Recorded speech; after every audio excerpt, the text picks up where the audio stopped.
নমস্কার বন্ধুরা, আজকে আমি তোমাদের সঙ্গে একটু আলোচনা করব। এই যে সকল গাছগুলো তোমরা দেখছো যে কি পরিমাণে ফুল ফুটেছে। তো এই ফুলগুলো তোমরা যদি গাছ ভর্তি ফুল পেতে চাও, তাহলে আমাদের হিউমিক অ্যাসিড তো আমরা বাজার থেকে অনেকে কিনে, আবার অনেক জায়গায় হয়তো সারের দোকানে খুব একটা বেশি পাওয়া যায় না। তো বাড়িতেই তোমরা ভাত দিয়ে কীভাবে হিউমিক অ্যাসিড বাড়িতেই তৈরি করে নিতে পারো, তাহলে খুব ভালো হয়। তোমাদের গাছগুলো ভালো থাকবে আর ফুল এরকম সুন্দর ঝাঁকে ঝাঁকে বেশ ফুল আসবে। যখন এই কদিন প্রচণ্ড গরম, তাহলে এই গরমের সময় অনেক ফুলের সাইজটা বেশ ছোট হয়ে যায়, কিন্তু আমার ফুলের সাইজটা, এগুলো সে দেশি জবা, সাইজটা একটু ছোট ছোটোই। এই যে এটা আমার গাপটিন করা গাছ আছে। তো তোমরা তোমাদের ছাদ বাগানে যদি এরকম হয়তো গাছ ভর্তি তোমরা ফুল পেতে চাও, তাহলে ভাত তো আমরা অনেক সময় ভিজা ভাতটা যা থাকে সেগুলো অনেক সময় ফেলে দিই। তবে ফেলে না দিয়ে তোমরা যদি বাড়িতে হিউমিক অ্যাসিডের তা বাড়িতে ভাত দিয়ে বানিয়ে গাছে দিতে পারো, তাহলে কি হবে, তোমাদের গাছ এরকম ফুলে ভর্তি হয়ে থাকবে, ফুল ফল। এই যে এইদিকে যেমন আমার একটা পেয়ারা গাছ আছে, এই সকল গাছে দিলেও কি করবে, খাবারটা টবের মাটিতে যে সকল খাবার থাকবে সেই খাবারটা গাছটা নিয়ে পেয়ারার সাইজগুলো বেশ বড় হবে। তো ভাতগুলো আমরা তো অনেক সময় ফেলে দিই, তারপর সেটা দিয়ে কিভাবে আমি সারটা তৈরি করে গাছে দিই, তো তোমরা ভিডিওটা দেখো।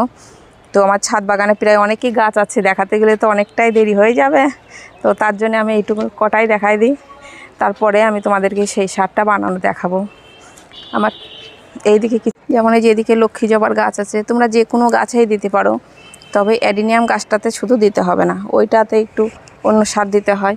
এই যে এদিকে যেমন টগর গাছটা আছে, এই যে, তো যে সব আমি সারটা এখন বানানো দেখাবো। তোমরা যে কোনো গাছে দিলে পরে ফুলের পরিমাণটা এরকমই বেশ গুচ্ছা গুচ্ছা ফুল ফুটবে, গাছ ভর্তি ফুল ফুটবে। তো যাই হোক, আজকেও খুব রোদ্দুর বেড়াইছে, তো আমি কিভাবে বানাই তো তোমরা দেখো সারটা।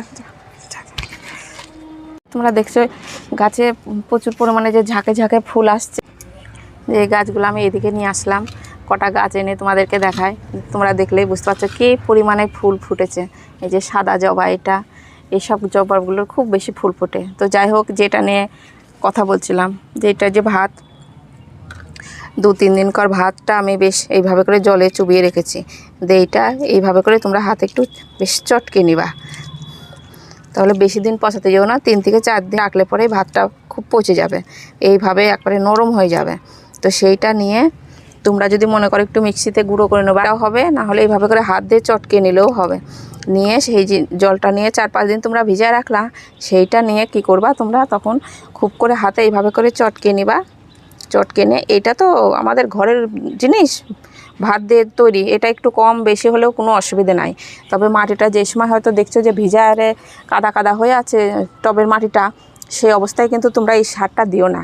যে সময় দেখবা যে টবের মাটি শুকনো আছে, তোমাদেরকে জল দিতে হবে, সেই সময় যদি এই ভাতের এই সারটা যদি দিয়ে দিতে পারো, তাহলে সে সকল গাছে না এই ফুলের পরিমাণটা বেশি হয়, আর গাছটাও বেশ সুন্দর থাকে, আর কুড়ি টুড়ি বেশ আসে বেশি। টবের মাটিতে যে সকল খাবার টাবার থাকে, এই ভাতের এইটা দিলে পরে কী করে, যে হিউমিক অ্যাসিডের যে কাজটা করবে এটাতেও সেম কাজটাই করবে। তবে ওইটাতে আরও অনেক ধরনের হয়তো জিনিস দিয়ে সেটা তৈরি করে, ওইটার কাজটা একটু হয়তো বেশি বা ভালো করে, কিন্তু ভাতের এইটাও আমি দিয়ে দেখেছি, এটাও খুব ভালোই করে। আমার ছাদ বাগানে প্রচুর পরিমাণে গাছ আছে, তো তার জন্য আমি হিউমিক অ্যাসিডটা খুব একটা বেশি ব্যবহার করতে পারি না, করতে গেলে অনেকটাই লাগবে।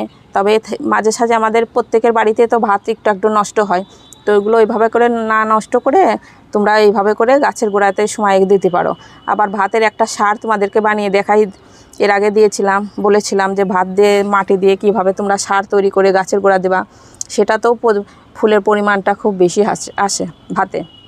আবার অনেকেই দেখে টবের মাটি দিয়ে ধার দিয়ে অমনি ভাত দিয়ে দিয়ে রাখে, তবে তোমরা সেটা না দিয়ে সেটাতে দিলে কি হয়, টবের মাটিতে দেখেছি আমি খেয়াল করে অনেক পোকামাকড় বেশি হয়, এই সাইড দিয়ে পোকা হয় দিয়ে। তো সেটা তোমরা না দিয়ে ওই সার বানিয়ে একটা দিতে পারো। আর মাঝে সাঝে তোমরা যখন দেখবা যে খুবই গরম, রোদ্দুরের প্রচণ্ড তাপ, তবে এই ভাতের এইটাও দিলে পরে খুব ভালো করবে। তবে এটা খুব ঘন ঘন দিতে যেও না, মাসে একবার কিংবা 15-16 দিন পর পর তোমরা একবার করে দিয়ে দিও। তো তারপরে ভাতটা যখন অনেকটা চটকে নিবা, চটকে নিয়ে তারপরে বালতির মধ্যে জলের মধ্যে এটা পুরো দিয়ে দিবা, ভাতটাকে দিয়ে দিলা। তারপরে যে জলটা তোমাদেরকে থাকবে, তারপরে জলটা যেটা থাকবে ভাতের একটু বড় বড় দানা টানা থাকবে, সেইটা নিয়ে তখন তোমরা কি করবা, ছেঁকে নিবা। ব্যাস।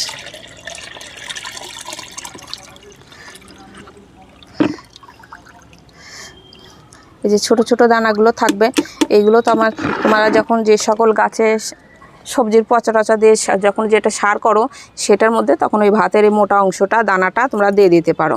এইটা দিয়ে তখন যে কোনো টবে শুকনো থাকলে পরে এইভাবে করে তোমরা দিয়ে দিতে পারো। বেশ রোদ্দুরের টাইমে হয়তো মাটি টাটি শুকনো আছে, তোমরা জল দিবা, এইভাবে করে দিয়ে দিতে পারো। তাহলে সেই সকল গাছটা বেশ খাবারটা বেশ তাড়াতাড়ি করে নিয়ে গাছটা বেশ সুন্দর হবে। যেমন এইদিকে নয়নতারা গাছ আছে, যে মাটিগুলো শুকনো আছে, তো এইভাবে করে তোমরা দিয়ে দিতে পারো। আবার এই সার দিয়ে, এই ভাতের সার দিয়ে আর একটা তোমরা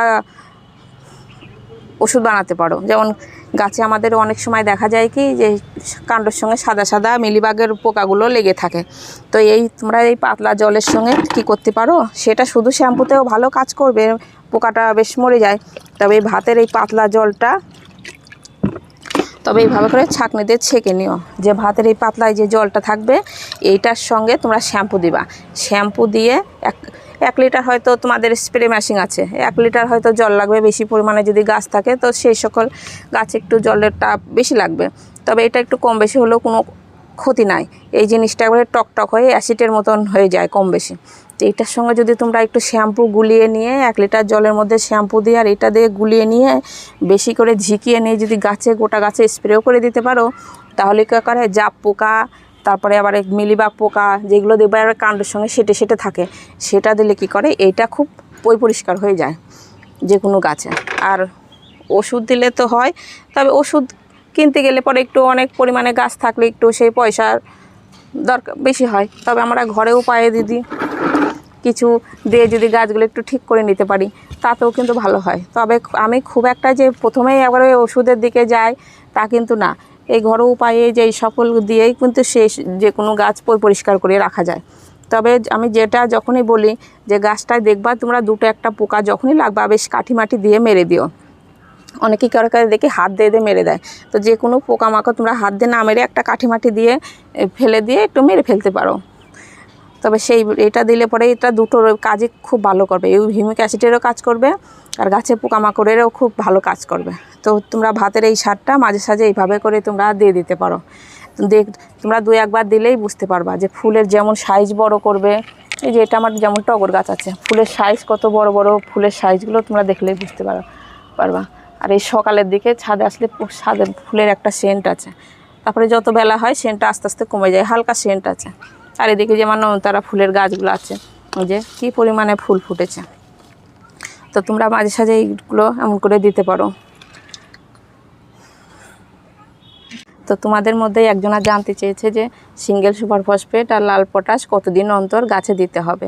তো সেইটা তোমাদের যে কোনো গাছে দেখছো যে খুবই জোরাল ভাব আছে, তো প্রথমে তোমরা গাছ হিসাবে দিতে হয় কত বড় টবে তোমাদের লাগানো আছে। তো সেইটা তোমরা কি করবা, প্রথমে সিঙ্গেল সুপার ফসফেট আর লাল পটাশটা হয়তো একসঙ্গে তোমরা জলে গুলিয়ে দিয়ে দিলা, যে তারপরে আবার যখন দিতে হবে লাল পটাশটা 1 সপ্তাহ পরে তোমরা দিও, তখন আর সিঙ্গেল সুপার ফসফেটটা দিতে হবে না, ওইটা একবার দিলেই হবে। আর তারপরে তোমরা সপ্তাহে কিংবা 10-12 দিন পর ওই লাল পটাশটাই দিতে পারো। আর যখন দেখবা যে ছোট ছোট কড়ি দেখা তোমরা দেখতে পেয়েছো, তখন তো তোমরা বন্ধ করে দাও, তখন আর তোমাদের ওইটা না দিলেও হবে। আর সুপার ফসফেটটা একবার দিলেই যথেষ্ট, ওটা বেশি ঘন লাগে না। তো এইভাবে করে পরিচর্যা করলে তোমাদের গাছে প্রচুর পরিমাণে ফুল আসবে। তো ভিডিওটা এখানে শেষ করছি, নমস্কার।